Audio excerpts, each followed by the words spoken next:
mind, you don't have to say it, but in your mind just say to yourself, fuck you, you're an asshole. What do you know? I'm here to talk about success. The first rule of success is to have a vision. See, if you don't have a vision of where you go, and if you don't have a goal where you go, you drift around and you never end up anywhere. You can have the best airplane in the world. If the pilot or the captain doesn't know where to go, it would just drift around. It would not end up anywhere, or most likely in the wrong place. So I was very fortunate that I stumbled onto my vision. My vision was totally different. I felt that I was born for something special, for something unique, for something big. I don't want to be around here with these little farmhouses and these little buildings, and everything is old. I want to be in America. This is exactly what I want to do. I want to become a bodybuilding champion just like Reg Park. I want to get into movies just like Reg Park. And I want to make millions of dollars and be rich and famous just like Reg Park. You know how great it felt that I knew where I was going? Imagine the majority of people don't know where they're going. I knew where I was going, that I'm going to become this bodybuilding champion just like him. So it was just a question of how do you do it? I was so relieved, because when you have a goal, when you have a vision, everything becomes easy. The majority of people don't like what they're doing, because they're really not doing it because they didn't have a goal and they followed this goal. They just aimlessly drift around. So I knew where to go. So people always ask me, when they saw me in the gym in the pumping iron days, they say, why is it that you're working out so hard, 5 hours a day, 6 hours a day, and you have always a smile on your face? The others are working out just as hard as you do, and they look sour in the face. Why is that? And I told people all the time, I said, because to me, I'm shooting for a goal. In front of me is the Mr. Universe title. So every rep that I do gets me closer to accomplishing that goal, to make this goal, this vision turn into reality. Every single set that I do, every repetition, every weight that I lift will get me a step closer to turn this goal into reality. So I couldn't wait to do another 500-pound squat. I couldn't wait to do another 500-pound bench press. I couldn't wait to do another 2,000 reps of sit-ups. I couldn't wait for the next exercise. I felt so great knowing where I was going, and I tell you, it worked. I mean, think about it. And at the end, I was just not visualizing just my exercise, but I was really lifting the trophy over my head. And with the age of 20, I went to London and I won the Mr. Universe contest as the youngest Mr. Universe ever. And it was because I had a goal. It was the same in acting. I remember when I was doing Conan the Barbarian, I was crawling on the rocks with a sword in my arm, crawling on all four. Kind of my knees were bare, my elbows were bare and everything else. I'm crawling on the rocks. So after 10 takes, my elbows were bleeding and my knees were bleeding. And the director came to me and he said, Arnold, I'm so sorry that you have to go through this, but we need one more take.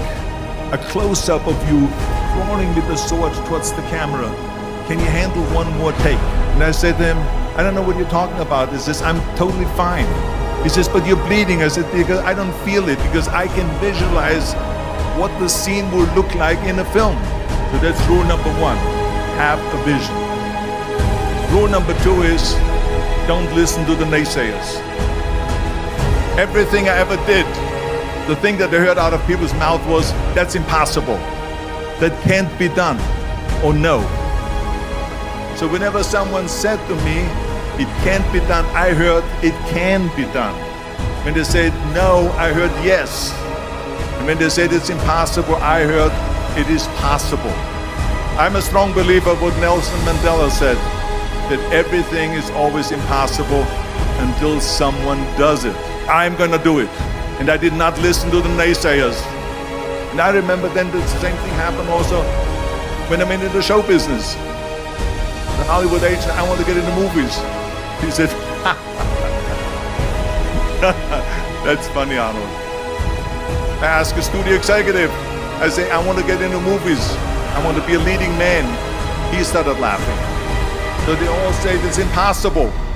This is the kind of stuff that I heard. They said, no, you see, it's impossible. And plus your name who can pronounce Schwarzenegger or something like that. No one can pronounce that, so forget about it, Arnold.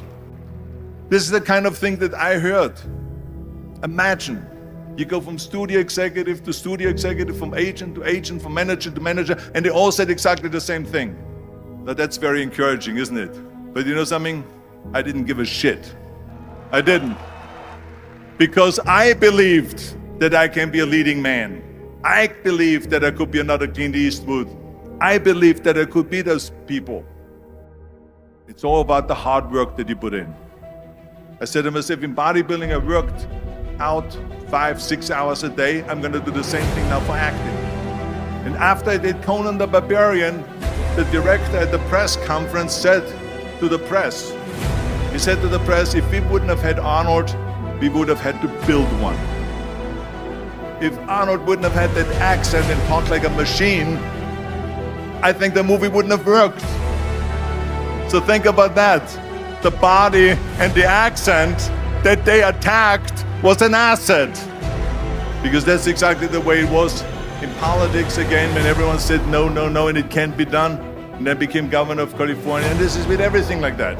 This is just the reality of it, is that you cannot listen to the naysayers. So this is a very important lesson for all of you.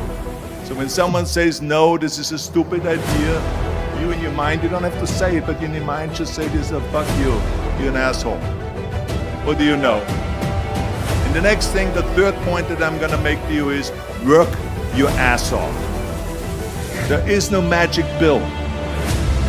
There is no magic out there. You cannot get around, you have to work and work and work, I can tell you.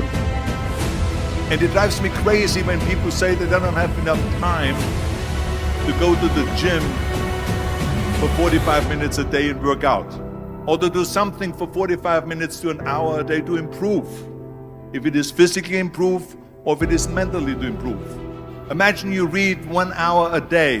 How much you will learn after 365 hours in 1 year. Imagine if you would work on a business, on some business that you want to develop every day for an hour. Imagine how further along you will go and get it. So it drives me nuts because when people say we don't have the time, we have 24 hours a day. We sleep 6 hours a day, so that gives you still 18 hours. There's someone shaking their head out here trying to say probably, I don't sleep 6 hours, I sleep 8 hours, right? Or just sleep faster. So we have 18 hours a day. The average person works around 8 to 10 hours. So let's assume it's 10 hours, so we have 8 hours left. But you can see how much time there is available if you organize your day. So you got to work hard. I mean, let me tell you something. When I went to America, I went to college, I went and worked out 5 hours a day, and I was working on construction. Because in those days in bodybuilding, there was no money. I didn't have the money for food supplements or anything. So I had to go to work. So I worked in construction. I went to college, I worked out in the gym, and at night from 8 o'clock at night to 12 midnight, I went to acting class 4 times a week. So I did all that. There was not one single minute that I wasted. And this is why I'm standing here today. That's what it is all about. Let people know if you have a company, if you have a movie, if you do sports, work your ass off, but then advertise and let everyone know. So this is what it's all about. So anyway, so those are the 3 main rules